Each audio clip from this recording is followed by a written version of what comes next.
Hi everybody, it's Anissa. Today I want to go over one of the books I read in February called Sky Full of Elephants by Cebo Campbell. I believe it's his debut novel. It's considered speculative fiction and it was published in 2024 or 2025. I can't quite remember, but I will double check. And just to let everybody know right now, there will be spoilers in this review, so please be forewarned. The essence of this plot is white people vanish from America. There is an event, it's also referred to as the event throughout the book, where white people suddenly one day just stopped what they were doing and proceeded to walk towards the nearest body of water and unalive themselves. So all of the white people are gone, and what's left is black and brown communities in America.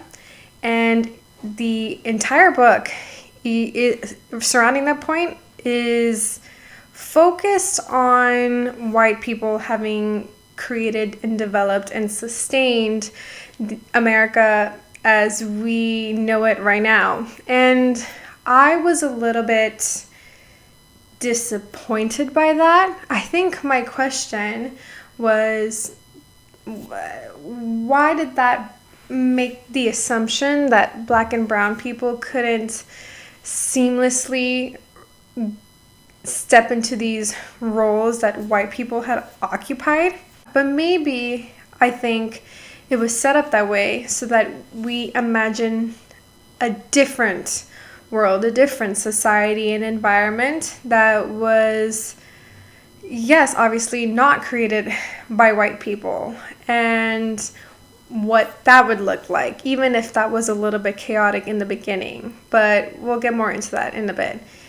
We follow Charlie Brunton. He is a professor in Howard University, but he was incarcerated for many, many years. And he was only released because of the events, since, guards were presumably white in the storyline. They were no longer there. And so families came in to free the incarcerated.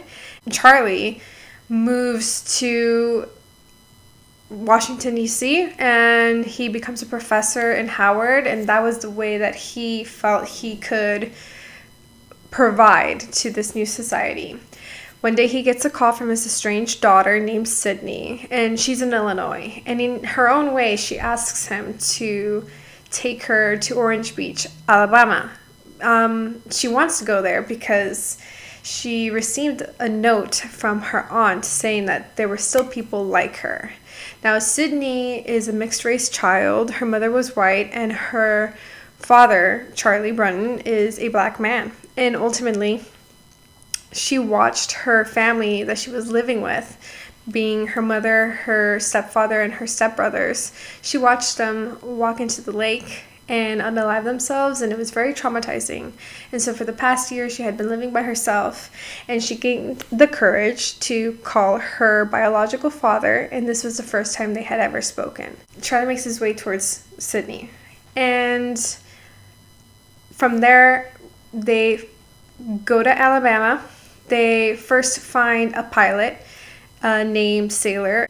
Sailor, the pilot, makes a deal with Charlie that he would take him and his daughter to Alabama, but with a catch. Charlie had to find a way to give Sailor the oil that is in Alabama because they have an abundance of it. And from there, well, they already knew that Alabama has a kingdom right now. But once they made it to Alabama, they were captured by the people who are reigning there. And once they were captured, they tell Sydney and Charlie, you are not forced to stay here. You can go to Orange Beach, but you must stay a while so that you can get an idea of what's going on here, what we're doing here, and then you can make your decision of whether or not you still want to go to Orange Beach. So there's some major themes here. We have spirituality, race, we have identity, community, and there's a huge focus on the black consciousness. But just to dial it back about this new America, what I didn't really appreciate, or what really had me thinking, is why is there an assumption that the old ways couldn't be sustained by the Black and brown community?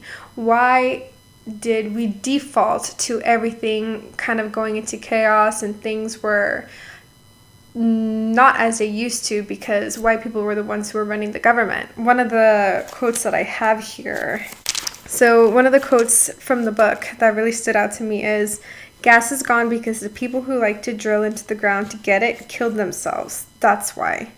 And I don't know, I didn't really like that feeling. Yeah, I didn't really like that it was sort of set up that white people were the only ones competent to continue as America was.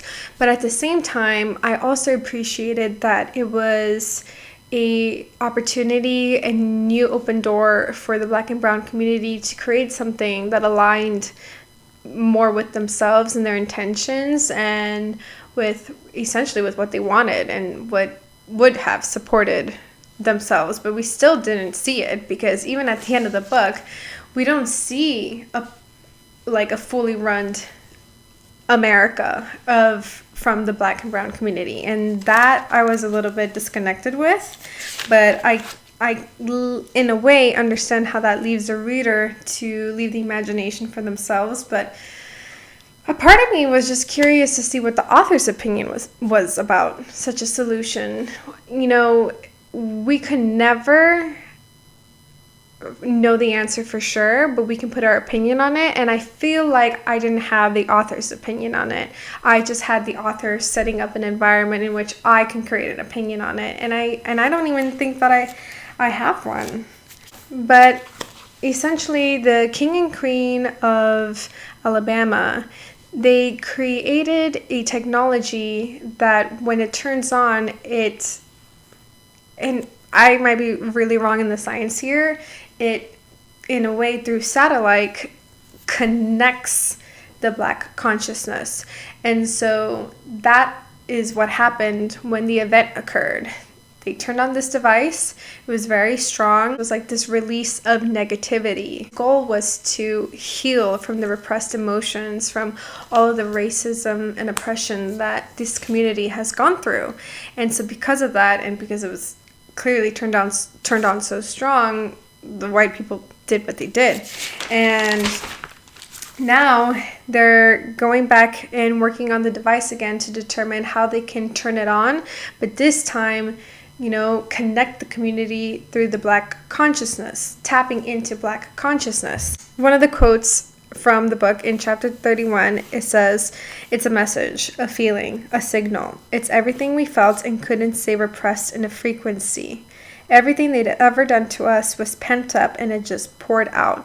So that second line had to do with the first attempt, the first turning on of the device. And the first line is essentially its goal. And tapping into Black consciousness, I really thought that was such an interesting sci-fi, but also spiritual theme point to put into this book, and I really loved it.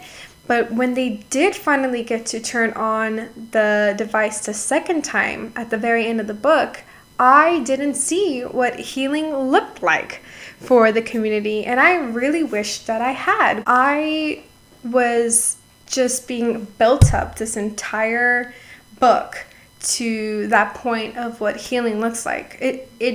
The plot really drove us there, even though there was events, troubles when they go to Alabama, there's troubles at the airport prior to that, there's difficulty between Sydney and her father because they're estranged. Her father was away from Sydney's life due to the mistake that her mother made, and she doesn't know of that mistake. She doesn't learn about it until towards the end, and that I won't spoil. But the essence of that, of the Black consciousness and healing, I don't think I saw.